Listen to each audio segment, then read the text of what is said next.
Alrighty. So the last thing on ADFN and Inca, I want to show you why this becomes a problem. Because the ADFN is really just a mirror image of Inca. Now, over here on the left side of the slide, just as a quickie, can everybody see size? I've highlighted it in bold. Again, this is our only look at Super Montage on level 2. Okay, now I can buy some 2048s from size. You can see they have a huge share size there. Whoop-de-doo, wow, 100 shares, huh? But how about this one? Does everybody see here on the ask, it says 1403 Inca, 14,500 shares? And right below it is ADFN, says 1403, 14,500 shares. Guys, there's only one block of 14,000 there. This other one, ADFN, is a mirror image from reflecting back, if you will, from Super Montage. We shouldn't see it, but they haven't gotten the electronics fixed. So this looks like there's 29,000 shares of supply there, and there's really only 14.5. So you disregard it. Exactly, Ken. Okay. Now, on the bid, Inca is actually faster because it's reporting directly to you. So if you notice, this is amazing. When I took the snapshot, there's a heartbeat, a fraction of a second, where Inca changed to 1100 and ADFN is just about ready to change to 1100. Because ADFN has to go from Inca to Super Montage and reflect it back to NASDAQ, and it's just they go 1100, 1100. But there is a delay. It's not much of a delay, but there is a delay between ADFN and Inca. Again, there's only one 1100 of demand there. Okay, just ignore that ADFN. Now, when will they have it fixed? I don't know. I'm sure that everybody, all their little programmers are working like demons to try to get this all sorted out, but right now, this is what we have to deal with, and it may last for months. Okay, questions on size or ADFN? Moving right along. Okay, let's start another section. And it's very, very important, people. Remember, at the beginning of this course, I talked about we want to look at this thing from a funnel type point of view. We want to trade down. And that means we have to think about what's really going on out there.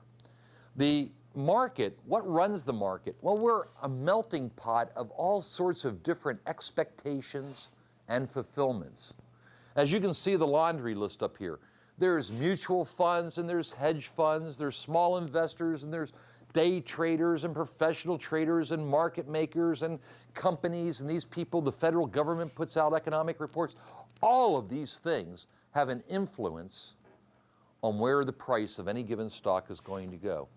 And if you remember, I said to you guys that nothing is done without a purpose.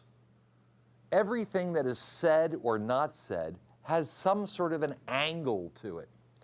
I don't know if you guys remember this, but it was just before the tech bubble bust. It was around January, early February of 2000.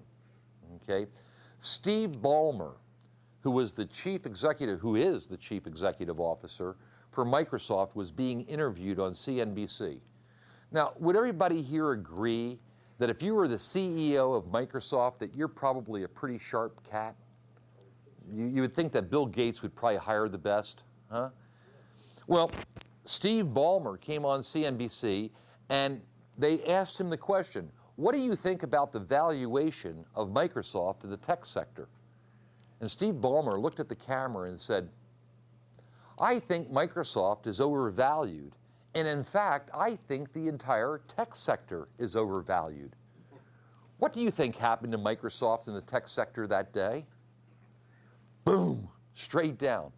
Now, why would Steve Ballmer hurt his own company's stock price and depress the entire tech sector price? Was Bill Gates selling short, or was he buying more? Well, I honestly don't know. But let's say that within a few days, Steve Ballmer exercised some stock options in Microsoft at a cheaper price. Nothing is said or done without a purpose. Okay? Nothing in the market goes unnoticed. You guys all know about Alan Greenspan, okay, the chairman of the Federal Open Market Committee. If Alan Greenspan smiles, the market goes up. If he frowns, we all run around like Chicken Little with the sky falling in, okay? And he never smiles. So we're kind of doomed, aren't we? So, I mean, people watch. I mean, how weird is this? I don't see them doing it so much anymore, but CNBC used to have the briefcase cam. And this was a camera that was on Alan Greenspan's briefcase when he came across the street to the Congress to report on the FOMC, the Federal Open Market Committee, and they would watch his briefcase, and if it was really thick, then they figured there was going to be an interest rate change because he had all this data to document, and if it was skinny, then things were going to remain the same. You ready? And sure enough, every time they showed that briefcase, the market reacted that way, whatever way that was. You ready? So you have to understand that it's not so much fact as it is perception. Let's take a look a little bit more of this. Again, people, I want to get you guys in the idea of thinking to trade down. We need to look at the global picture. Money flows around the planet just like the tides do.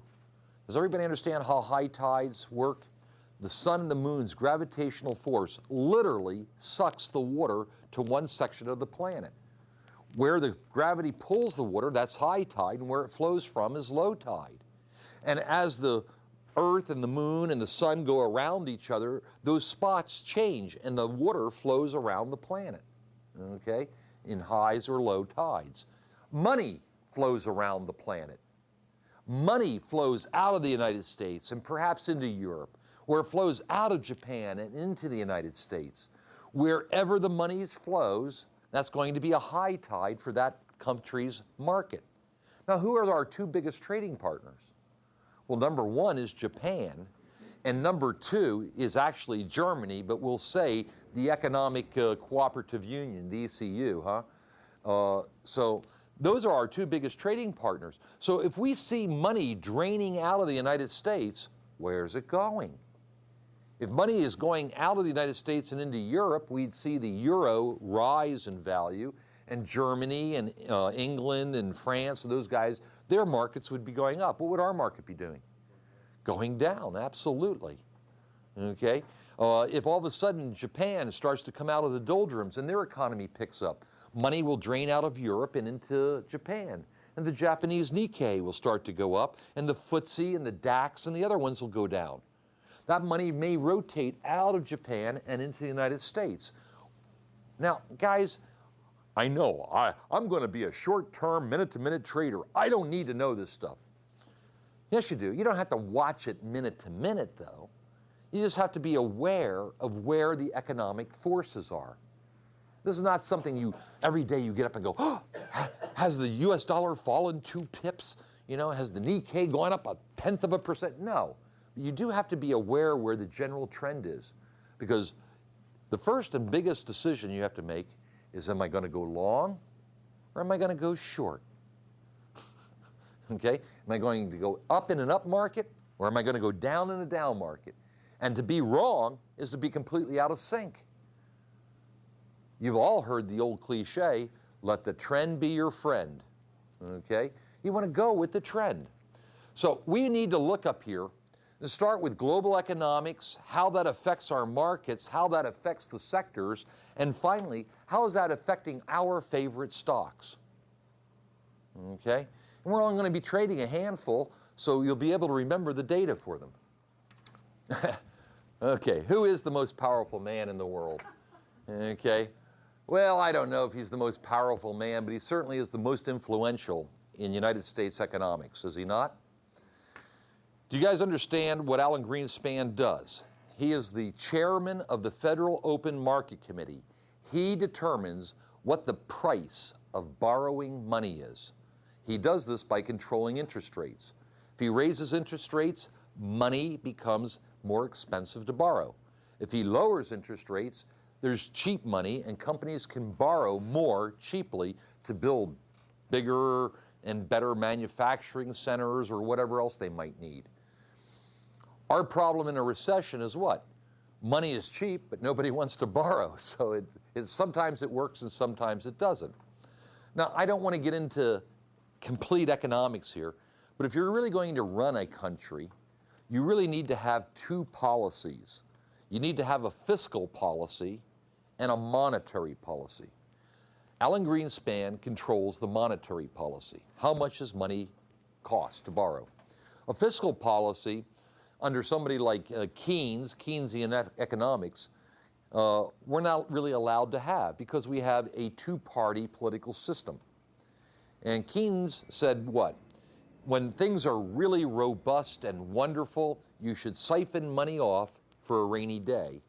And when things are grim and we're in a recession or deflation, you should take that money and prime the pump.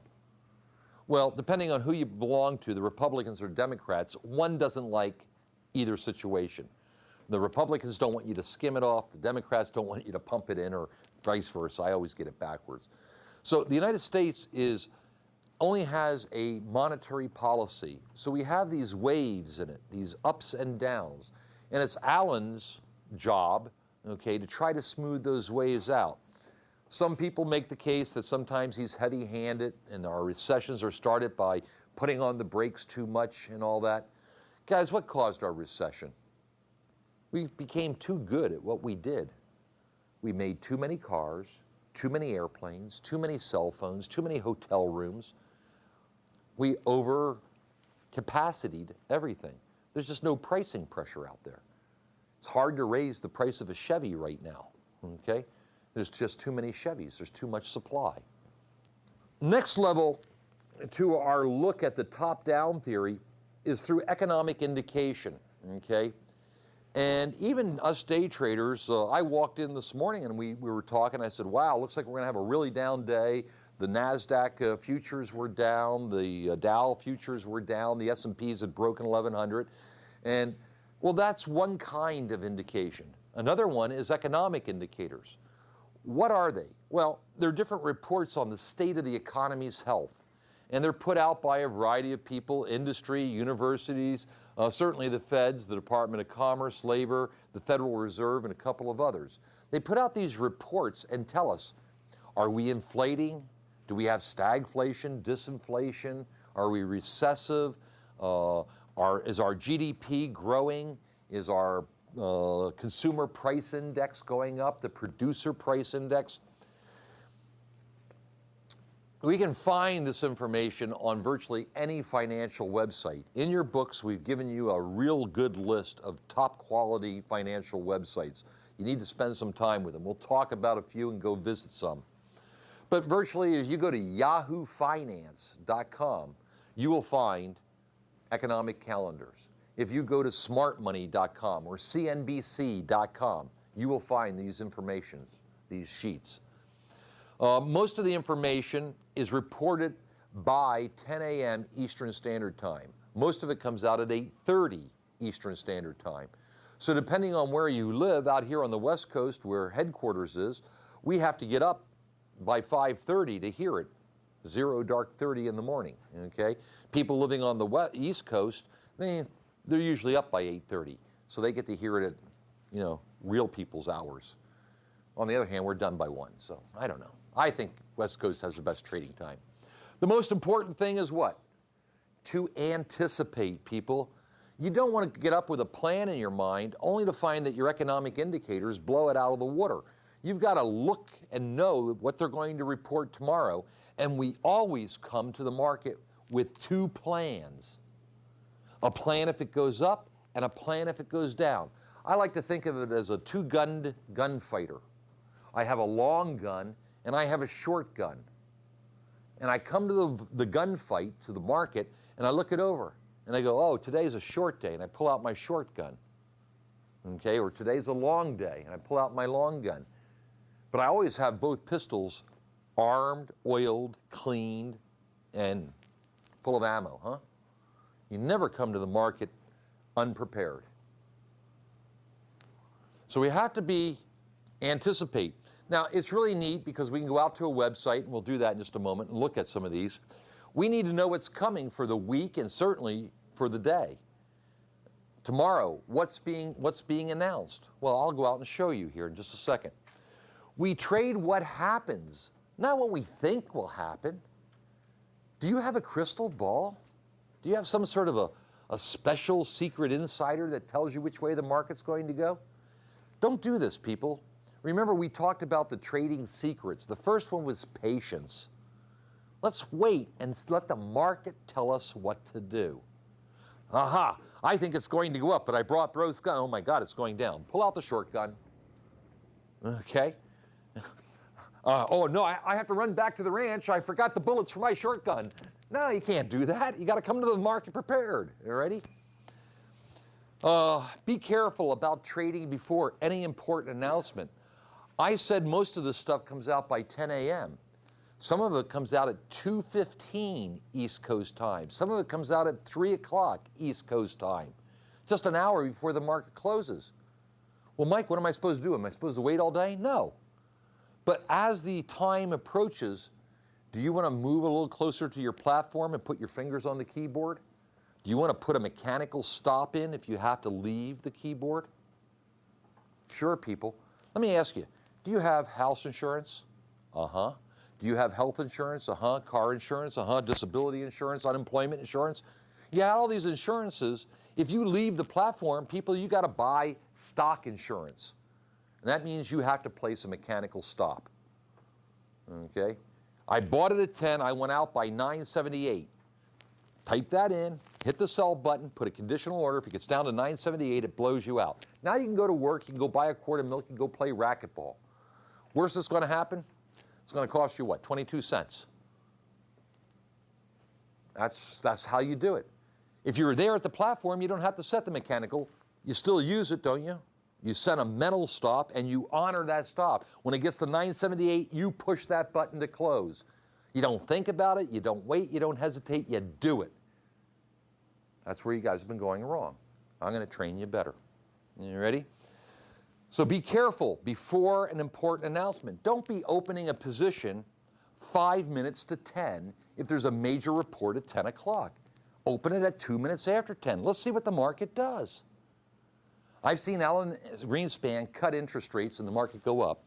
I've seen Alan Greenspan cut interest rates and the market goes down. I don't know which way it's going to go. It depends on whether people are fearful or they feel good that day. It's just that simple. Now, here is a kind of an exotic one. If you look down here, you can see that this is January 3rd of 2001. Okay? Alan Greenspan, unannounced, no prior warning, came out and made the very first cut after the tech bubble bust.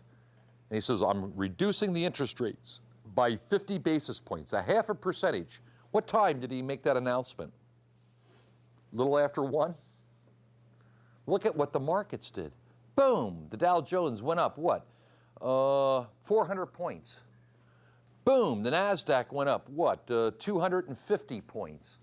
Boom, the S&Ps went up 100 or so points. Instantly. Now here's the question. What happened on January the 4th, 2001? The markets went down just as much as they went up here. Why? Because overnight, Joe started going, oh my God, give me another beer. Alan Greenspan cut 50 basis points, a half a percentage. What does he know that we don't know? Oh my God, it must be worse than we think. He didn't do it at a normal meeting. Ah, the sky's falling in, run! That's what happened. Nothing had materially changed from one day to the next. It just Alan Greenspan cut interest rates to stimulate the economy. Okay? As it turned out, yeah, that was the beginning, of a really bad descent and all that. And he was trying to shore up. But people react and perceive things. A couple days later, the market poked back up. So economic indicators, what are we looking for? Well, certainly we're trying to determine the strength or weakness of the general economy and perhaps into a specific business environment. Low interest rates usually identify with the financial world. The financial stocks do very well in a low interest rate environment. Look at some of the brokerages, Merrill Lynch, Goldman Sachs, Citicorp, Chase, JP Morgan, Chase. All these stocks have gone up 30, 40% since we've cut rates. They like that. Who suffered in a low interest rates? Okay, well, certainly like the car dealers. Do you think that GM makes money selling cars, or do you think they make money financing cars? Financing cars. So now they can't charge 7.9 or 12.8. They're down to 1.9, and if you are a good citizen, you can get 0% financing. They're virtually giving their cars away. Okay? Is our economy growing or declining? Well, if you believe the numbers, we're slowly starting to grow now, but we were declining. Is the trend continuing, or are there apparent changes in the trend? What has happened in just the last month? 2003, to the moon. 2004. And now with some of this terrorist action in Spain and other places, is the market trying to trend change? You bet. Okay. Does an announcement change perception? Again, we'll look at some economic and we'll make some predictions. Is the business environment improving or getting worse? Can we see any short-term trading opportunities? Absolutely. I just showed you that graph. Wouldn't you like to have been in on that day when the Dow shot up 400 points and the NASDAQ shot up, 100 or 200 points? Yeah. You bet I'd love to be in on those days. I was in on those days. What am I saying? I did make some money there. You ready? You just have to be patient and see it and then take advantage of it. Now let's take a break from the slides and let me take you out and show you one of these economic reports. You can see that we skip a date, that there's nothing happening today, alrighty? That goes from the 6th to the 8th. There is no data for the 7th. So now the market is kind of left out there without any sort of guidance, no pressures, either good or bad. On the other hand, as we can see, as we go further through the week, we're going to have things like initial claims, consumer credit, wholesale inventories. Now, as I was talking about before, each of these are going to have different influences at different times. Now, we can see that on Thursday coming up, we have initial claims. The market expects what? 345,000 new jobs. Well, what if it comes in higher? Well, that would be a positive for the market. Of course, if it comes in lower, then people are saying that the economy isn't really recovering. Now, one of the things I really like about this site is that it's a very, very good educational teaching site. You'll notice over here that most of these terms, not all of them, but most of them are hyperlinked. Can you all see that they have a blue underline on here? So if I were to click on this, it would give me an exact definition of what initial claims are. And it tells us what the importance of it is. Now, guys, I don't want you to pay too much attention to this. This one is given a C+. But to be honest with you, they haven't updated these guys for a long time, and they're really for investors. Right now, initial claims happen to be very, very powerful. I give them a B+. Okay? Where's the source? Well, you can see that it comes from the Employment and Training Administration of the Department of Labor. The release time is 8:30 East Coast time each Thursday, okay? And you can even see where they get the raw material. Below that, let me scroll down just a little bit here. There is a complete description of how it is figured out and stuff like that. Alrighty? Gives you exactly how they build the statistics. And at the bottom down here, we can see that we have briefing.com. Okay, this is all supplied by Briefing, another one of our favorite sites, and it's also on your handouts as one of our favorite websites. We're going to go out there a little bit later and have a look at Briefing. Okay, let's go back to the calendar here for a moment. Okay, now this is this week. We can look at last week and see what the economic data was, and let me scroll down. You can see there was a lot more data going on last week than there is this week, okay? But at the very beginning of this class, I told you people that one of the most important words that you've got to learn is the word anticipate, okay? So that's what was last week, and we can go back and look at some charts and see what the market expected, see what the actual was, and then go look at a chart to see what the result, what the effect was. But what we really want to do is go forward in time to next week And be prepared. Now, you can see next week is quite robust. We have trade balance and treasury budgets and retail sales and the PPI. Now, right now, everybody is concerned themselves with the growth of the economy. Are we getting back on our feet? Is inflation rearing its ugly head? Okay, so therefore, things like export prices and import prices probably aren't all that significant. But certainly the core PPI, the Producer Price Index, okay, and later at the end of the week we have the CPI, the Consumer Price Index down here at the bottom. Ready? These are going to have very, very strong impacts on our market. Okay, so these are just a couple of things along here. You need to come out and start looking, certainly at least the night before, and find out what's going to happen.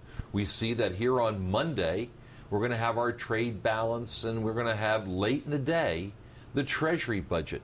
Now notice that most of the information comes out here at 8:30, but some of them come out as late as 2 o'clock East Coast time. Okay, some come out at 9:15. You just look down here at July 15th and we see our capacity utilization. Well, this comes out just before the market opens. So that may have a shock on the market. It may be looking up and all of a sudden capacity utilization goes down really badly, and just 15 minutes prior to the 9:30 opening, this can have an impact. We can see that they released the Philadelphia Fed manufacturing information on the 15th here at 12 noon East Coast time. So while most of them are at 8:30, you have to pay attention or you could get caught short here. Okay. Any questions so far on any of this? Very good. Now let's just go back to the slides at this point. Now, some of the other things that run our economy, I've already talked a little bit about interest rates. Certainly, the chairman of the board of the Federal Open Market Committee is Alan Greenspan. Remember, interest rates are the cost of doing business. It costs more or less to borrow money. Therefore, that affects demands for goods or service. Obviously, if Chevys are all $100,000, Joe Lunchbucket can't buy a Chevy. On the other hand, if all the Chevys are only $5,000, everybody can own one. So it really affects how much cost is involved in manufacturing goods and therefore the ultimate demand for them. Certainly interest rates can signal a change in trend. I don't know that to be all that true. Mostly interest rates change as a reflection of trend, don't they? The trend is down, so they cut rates to stimulate the economy heats up, they raise rates to calm it down. So I don't know that I would agree 100% that it signals a change in trend. Certainly if you cut them enough, okay, they're going to stimulate. If you raise them enough, they're going to stagnate. Inflation is the biggie. Everybody still worries about inflation. For some of you who are younger in here, you weren't in the late 60s. You don't remember that we had staggering high inflation. It was not unusual to find on a daily basis inflation running 22, 23%. We see some of the legacy of that in our credit cards, where they still have a 21 or a 22% APR. Okay? They still never dropped them from the 60s, 30, 40 years ago. Amazing. Okay? People are frightened witless about inflation. However, inflation hasn't raised its head for the better part of 10 years. That's how scary it is. Everybody keeps going, ooh, what's happening? Are we inflating? No. Another year goes by. No. Another year goes by. Okay? Alan Greenspan is still tilting at this dragon. Okay? He may be a little Don Quixotic, but God bless him for keeping the vigilance. I don't know that inflation is a big problem out there. How do we spot it? Well, certainly in things like the Consumer Price Index, okay? We want people to go out and buy things, but if the things get too pricey, well, that's inflationary. If they don't buy enough, well, we go into disinflation. So it's a double-edged sword. We've got to keep a balance in there. The Producer Price Index is another good one. If it starts costing the manufacturers more and more money, well, they're going to have to raise prices, and that's inflationary. And of course, Employment Cost Index. If everybody keeps demanding higher and higher wages, that means end products are going to go up. Okay, again, we can look at the health and economy. This is reflected in our gross domestic product, certainly car and truck sales, capacity utilization. This is a biggie right now, people. We have all this ability to make things, but we're only using about 74, 75%. There's still another 25% of capacity that's untapped. Until we demand 100%, how can we raise prices? And until we can raise prices, then manufacturing can't make money. So the United States economy at this moment in time is running on a knife edge. We have the ability to come out of this and do well, but it's really fragile, people. We saw some of that with just the bombings in Baghdad and Spain and stuff, how quickly our economy and our market can fall off with just a little bit of geopolitical unrest. We are very, very fragile here. We also want to watch our demand, and we can see that through retail sales, consumer confidence, and the jobs report. Are we increasing jobs? The Democrats are screaming that Bush lost all these jobs and that we're outsourcing too much to foreign countries. That may all be true. I don't want to get into a political argument here. So we look from the big picture, the macro to the micro, down to the stock specific. A stock will likely move further and faster with the market and its sector behind it, up or down. Okay? You guys are all biased to the long side. Need to get you to start thinking there's still a lot more things out there to sell right now than there are to buy. Okay? We're still at very high PE ratios and all that. We'll get into it. We want to look for stocks and futures to set up to have some correlation. I want to see that every time the S&P 500 goes up, that my stock Academy goes up. And that every time the S&P 500 goes down, my stock Academy goes down. That's a correlation. Once I find that and I watch it for a while, then all I need to do is watch the big indication. If the markets are going to go up, I'm going to buy Academy. If the markets are falling down through bad sentiment, I'm going to sell short Academy. Okay? We need to be able to follow indices, sectors, and of course the stocks. Corporate earnings, upgrades and downgrades affect the price very, very strongly. We have to be aware of these things. Yes, I know it seems like we're following the herd.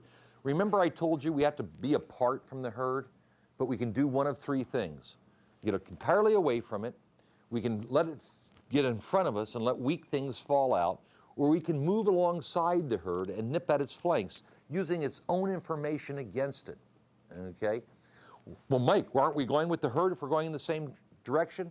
Yes, but we're marching to a different drummer. We have a different purpose. They're going because they're a herd animal. We're going to take advantage of the herd animal. That makes sense?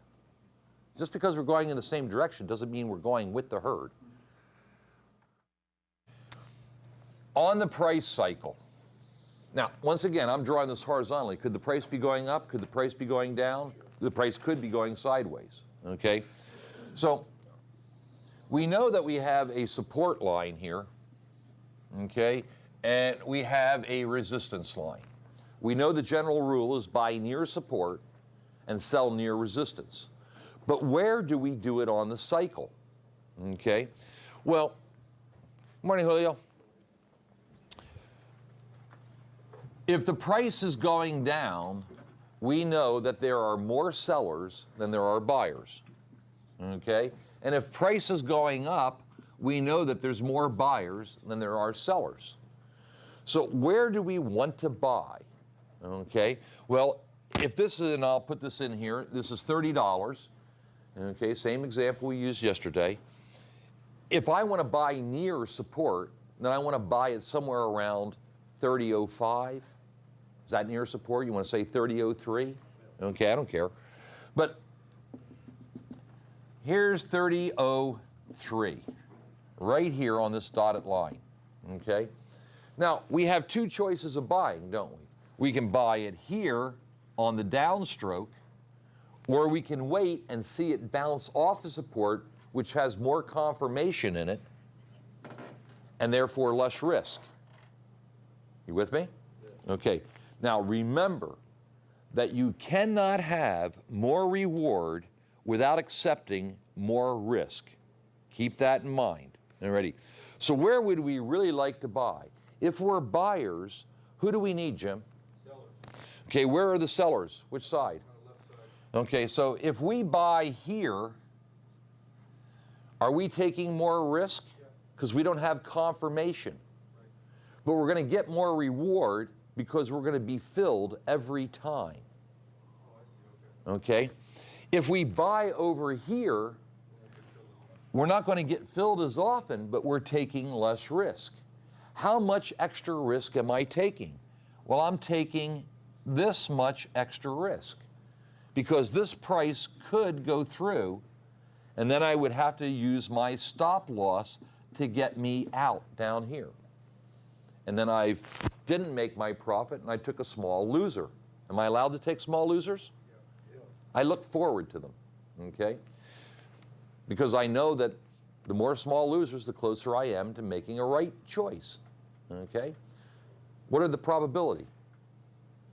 If I take a deck of cards, there's black and red cards, okay? If I just count them, I go red, red, red, red, red, red, red, I'll get 26 out of 50, right? Okay? But what if I go red, red, red, black, black, black, red, red, red, red, black, and look at what I'm counting, okay? I might end up with what? 40 out of 52 in a correct pile, all righty? So the probability, every time I make a mistake, the probability that I'm going to do well is going up, okay? And every time I do a whole bunch of trades in a row that are good, the probability that I'm going to have a failure is going up. We'll get into statistical probability here before we're finished, okay? So now your question was, what difference does it make where you sell? It's the same thing as buying. We're going to sell near resistance. And, you know, let's say this is the resistance line is $31. So we're going to get out of here at $30.97, huh? And we can get out here or we can get out here. Well, where am I going to make maximum profit? I'm a seller. Who do I need? Buyers, okay? So if I sell over here, I'm going to be getting out. If I sell over here, I may not get out, okay? And my reward starts to decline. But this time we took more risk. In this case, what risk are we taking? Well, the price could go up and we're losing potential profit. Okay? So again, I'm taking kind of an anti-risk in this one, aren't I? But still, if I'm a seller, I need buyers. If I really truly want out, I got to sell when there's buyers. If I sell when there's sellers, I may not get out. And the only way I can get out is to do what? Keep lowering my price until I find a buyer. And that may cost me all my profit, or if it was a very short move, it may even cost me my capital. Does that make sense? Everybody got it? Got it? Get it? Good. Good, because this I know this is a hard concept. You're so used to buying when price is going up just without even thinking, but you're buying over here. We've got to be a little bit more discriminating and buy over here. This is where the professionals buy. Now, as beginning traders, where do I want you to buy for the first 6 months? Here. You won't get filled as often, but you will have the confidence of seeing the thing bounce. Okay? And the other thing is that your discipline is not as developed as mine is. Mine is rock hardened. Okay? Do I ever make mistakes? Sure. People, I don't walk on water. I simply know where there's more rocks in the pond, okay? And I know that some of those rocks are very, very slippery. And I drop right on my patoot occasionally and get my pants wet, okay? But I know how to pick myself up, dry myself off, and start gingerly walking on the rocks again. You ready? You guys haven't been through that yet. You will. You will. But guys, can you see that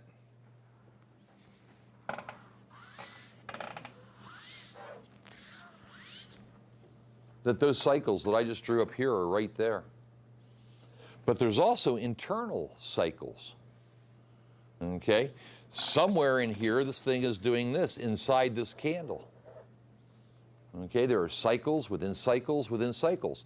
For every time frame, there is a trader.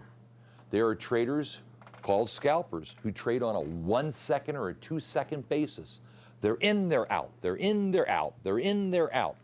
They're going to be looking at a very short time frame. They're going to be looking at a tick chart or a 1 minute chart at most.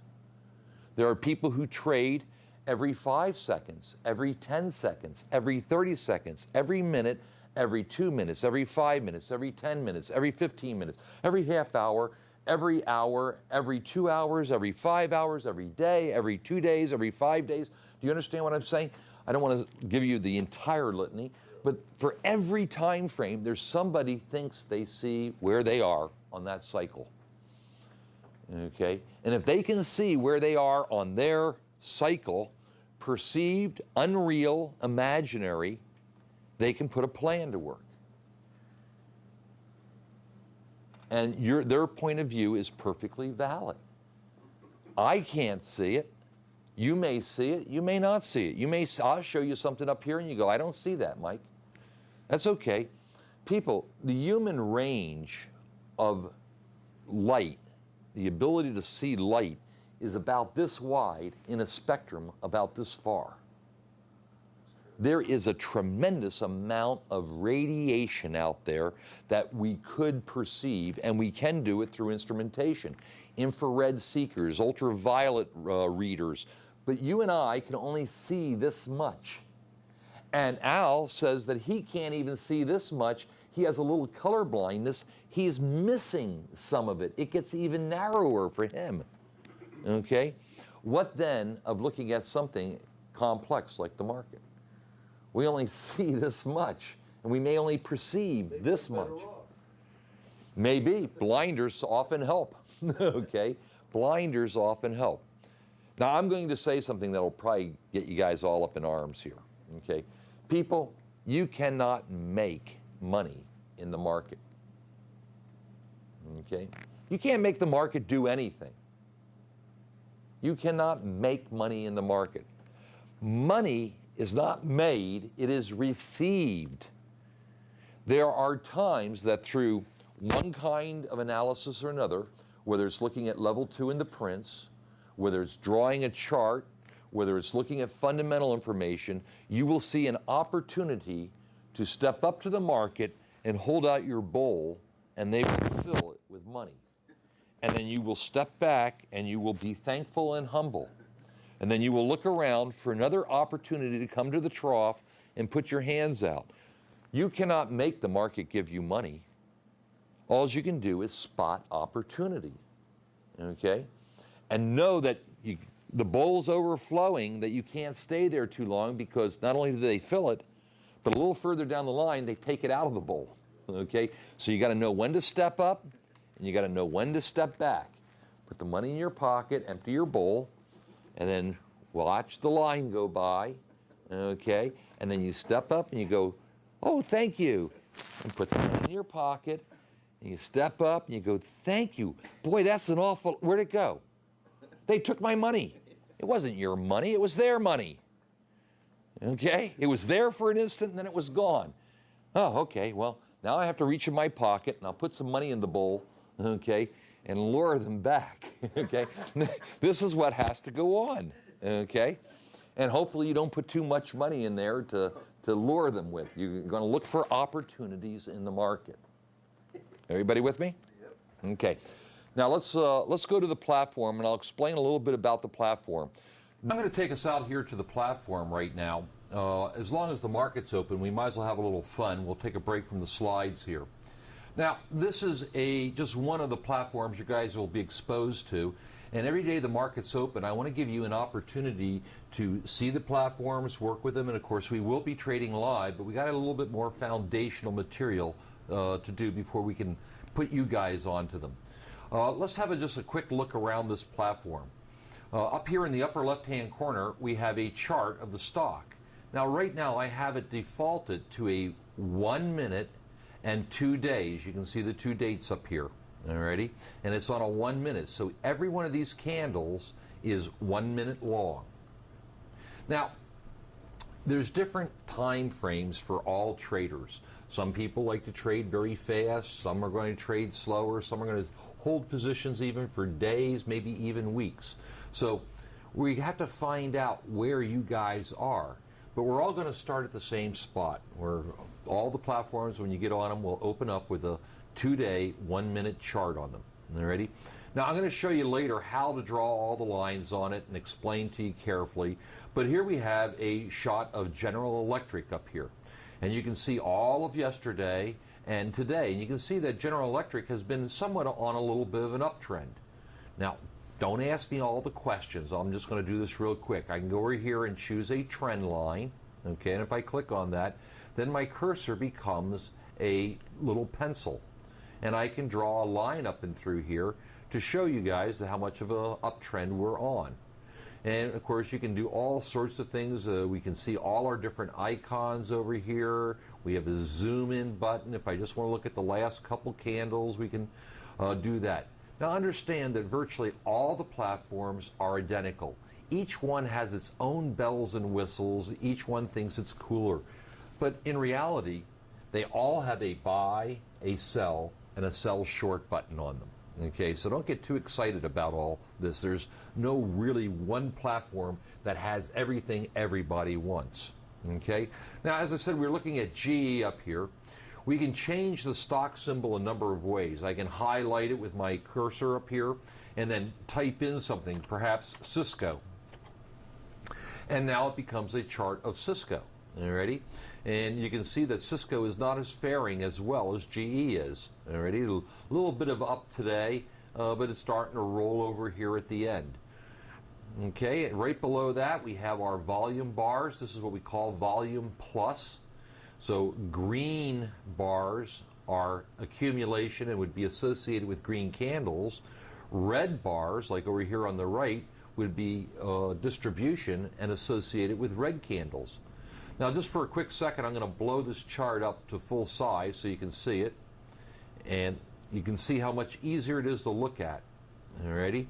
And again, I just did that by using a simple Windows command for maximize or put it back down to where we started.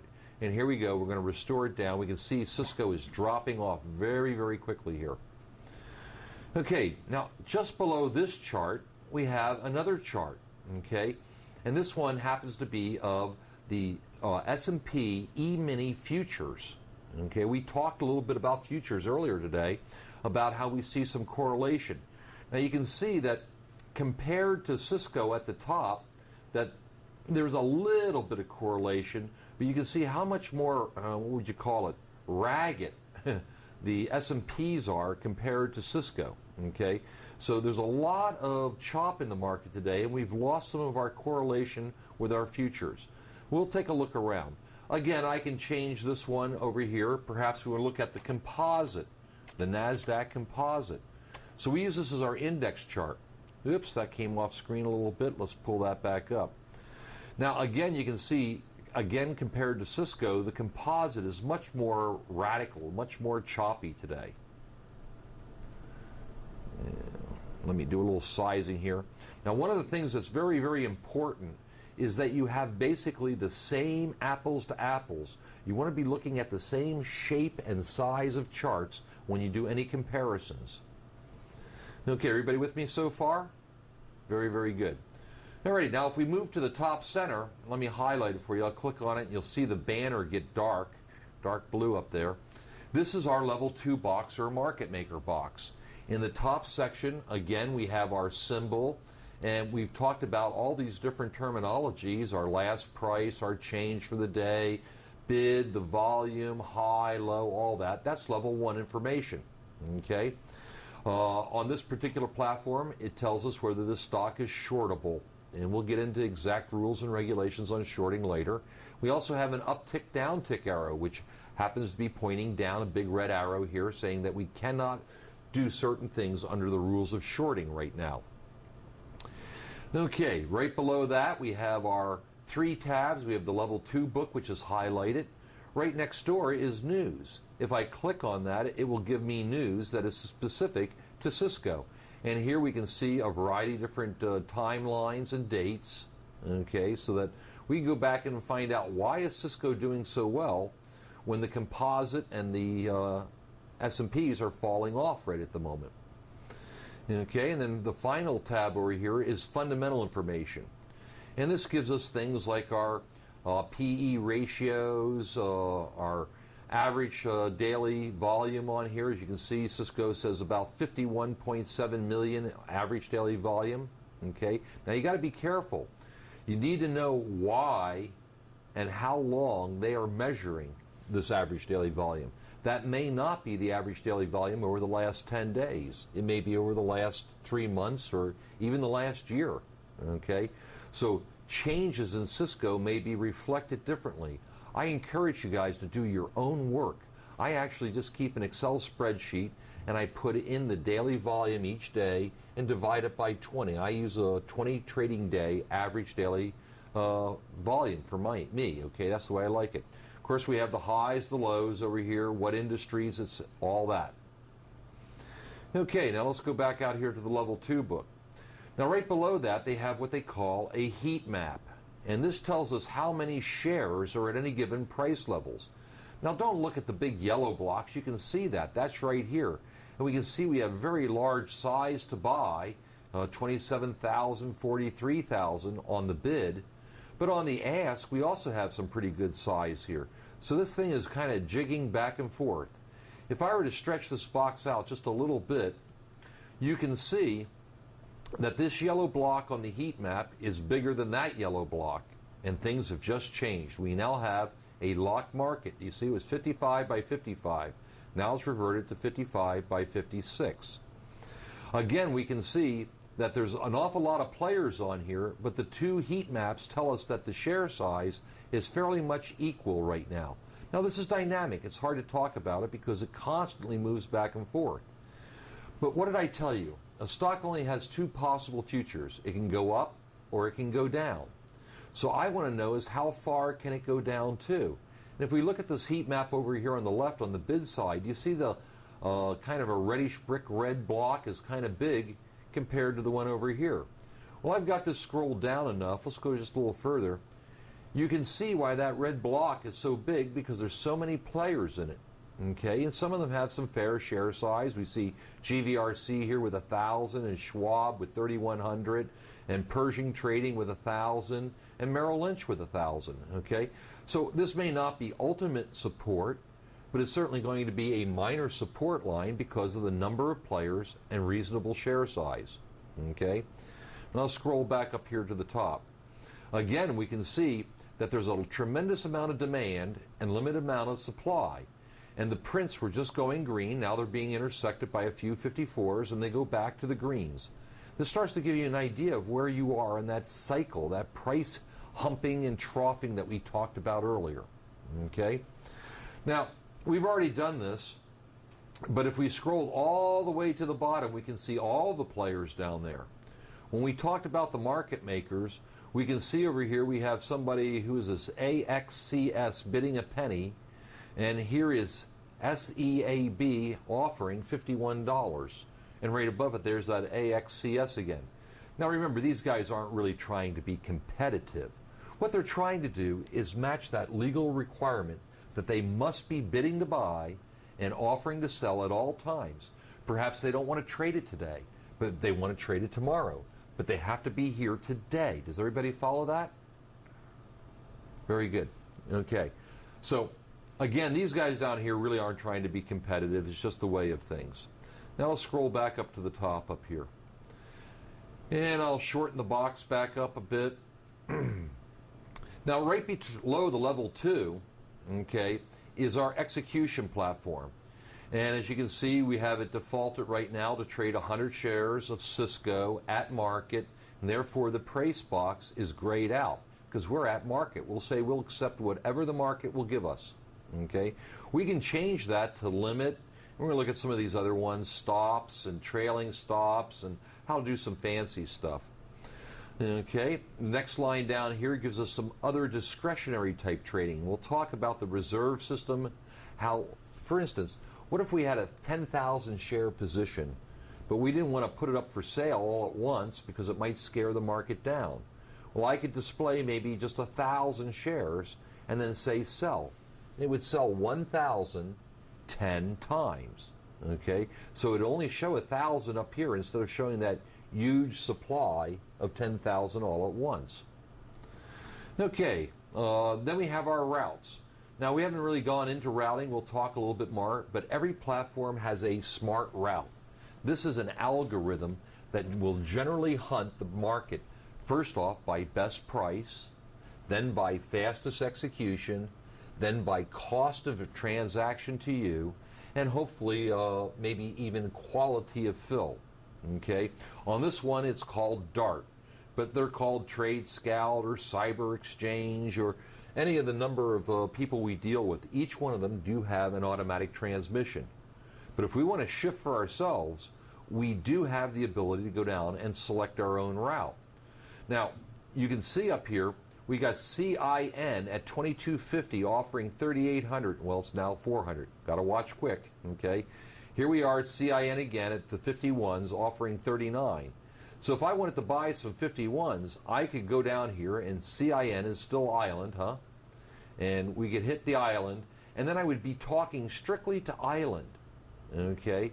And if I clicked on this, it would put a price in there of 2251 limit order through island, and then we have good for the day. TIF is time in force, okay? So now I'd only be talking to island to see if they want to sell to me. You ready? Now I can let the automatic routing do all that for me. Okay, now let's just have a quick look. Let's go back here to market. And if you look down here below, let me move this up just a little bit for you. On the very bottom, I have a portfolio, and it's defaulted to open orders. So when I hit a buy or a sell button, this is where my order shows. Once it's filled, it goes into positions, which is the next box up. And you can see I have a small position right now that's flat. We'll talk about that a little bit later. But I want you guys to watch how fast these direct access platforms are. We're going directly to the NASDAQ. Okay, so I'm going to go up here and I'm going to buy Cisco. Now you notice on this one it says buy CSCO. You can't hardly make a mistake. If you think you're trading Dell, well, before you push the button on your mouse, you should be able to see that you're buying Cisco. Okay, I'm going to go click, and you're going to look at the open orders box and then at the positions box to see how fast we get filled. Okay, here we go. Click. Pending, and we're filled. Alrighty? We got the 51s. Alrighty? So we didn't get quite the best price out there. We were trying to get the 50s, and we got the 51s. Alrighty? And I'm one of these prints that just went through here. Now let's do it again. This time we're going to sell it. Alrighty? Again, we're at market. So we'll probably be trying to sell it over here to these guys for 51. Well, now it's going to be 50. So here we go. Sell, pending, filled. Was that fast enough for you? Now we can see under our activity exactly what happened there. Let me blow this up really big, and we'll go up to the top up here.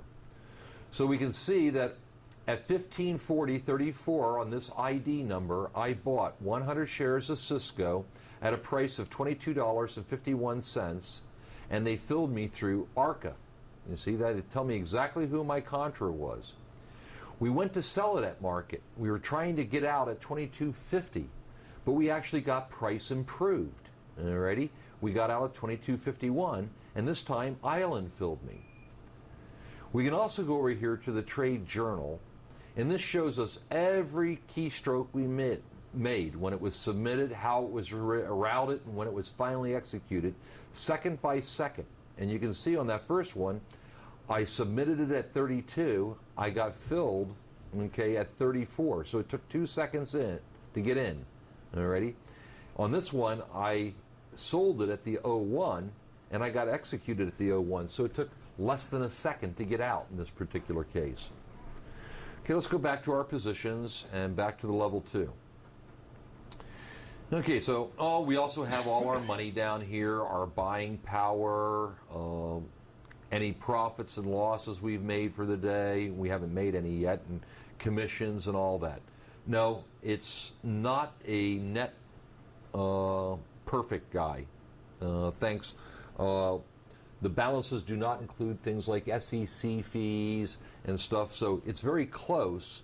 But a lot of the platforms only show you your gross profit and loss, and you do not know your exact equity until the following morning after your clearinghouse gets it all. Okay? So let's talk just a little bit more here about level 2. And I'm going to try to find a slower stock here. How about Novell? Novell usually moves a little slower. Okay, now, can everybody see over here that we have PSE highlighted at 712 and there's 8,300 shares? Well, PSE, remember, is ARCA, okay? And if I wanted to join ARCA as a bidder, not buying it, but I wanted to join it, then because I have 100 in here, my direct routing system, my automatic algorithm, should attach 100 shares to the 7,600.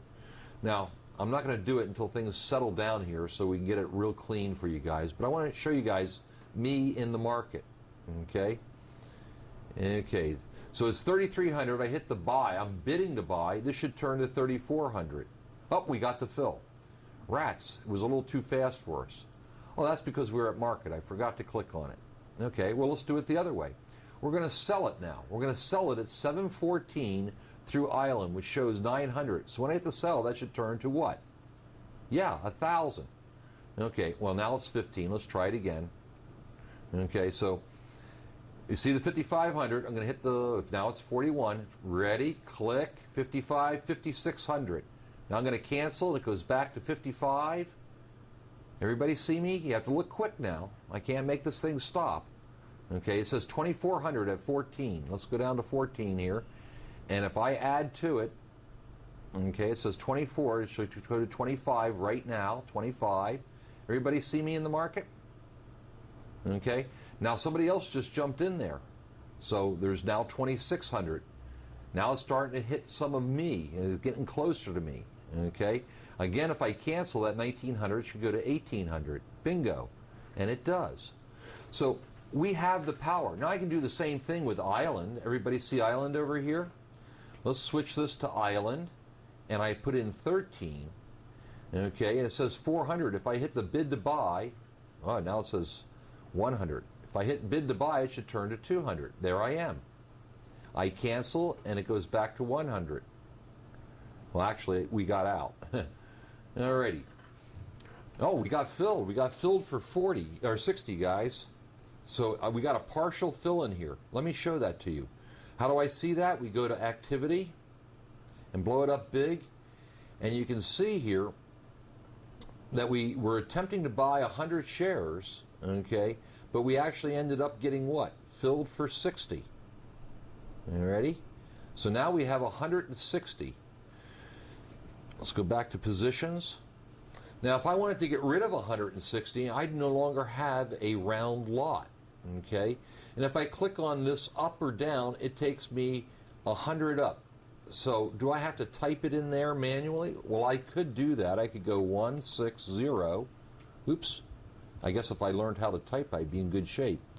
160. Oh, I have a hotkey on here for guys. Let's try that again. 160. There we go. So I could do it that way, alrighty, and get rid of it. Alrighty, but what if I wanted to get the exact position? Well, let's go back and put back Novell in there. Okay, we can see it hasn't moved anywhere. It's 713 by 714.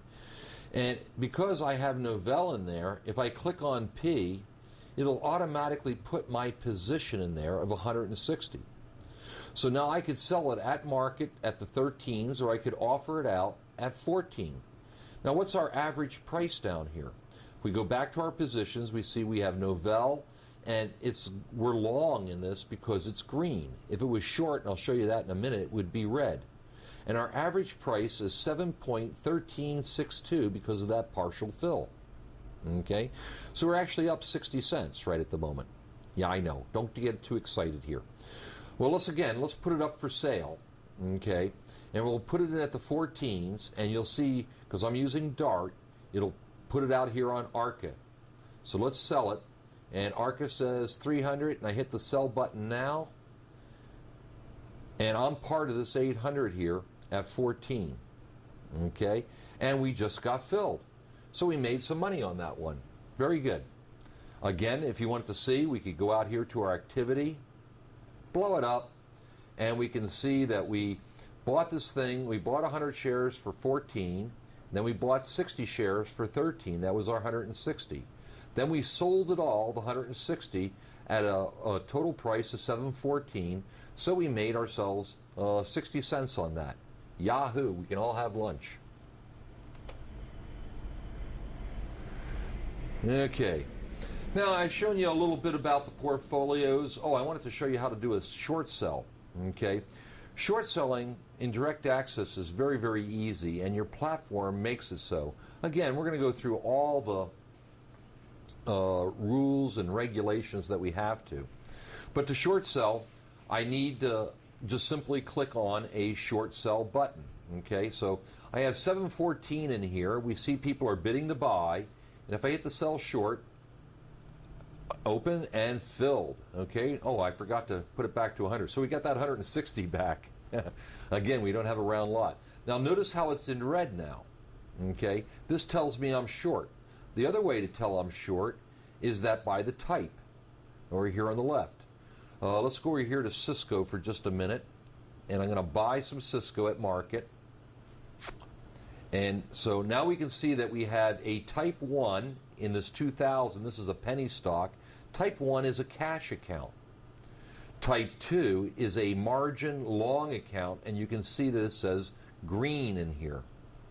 And a type 3 is a margin short account and also shows our share size in red. Okay, so let me get out of the Cisco here. We bought the Cisco for $22.49.